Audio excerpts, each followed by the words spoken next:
আসসালামু আলাইকুম, রমাদান মুবারক। কেমন আছেন সবাই? আশা করি ভালো আছেন। এই তো ইফতারের জন্য ফ্রাইড রাইস রান্না করতেছি। মেয়ে বলতেছে যে আম্মু আজকে ইফতারিতে ফ্রাইড রাইস রান্না করে দাও, তো সেটাই আজকে রান্না করতেছি।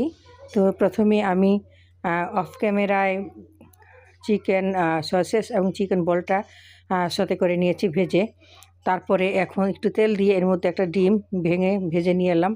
তারপরে এই যে দেখেন কত রকমের পেঁয়াজ, ক্যাপসিকাম এবং কাঁচামরিচ কুচি দিয়ে আমি এটাকে একটু ভেজে নেব।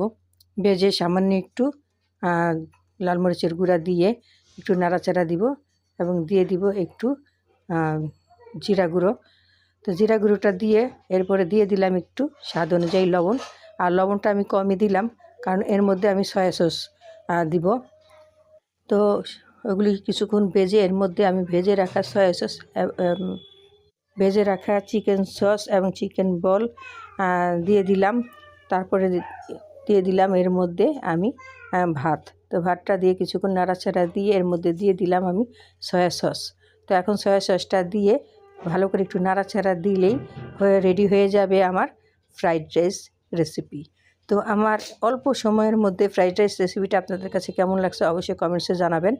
আর ভালো লাগলে এইভাবে রান্না করবেন, লাইক কমেন্ট শেয়ার করবেন, সাথে একটা সাবস্ক্রাইব করে দিবেন।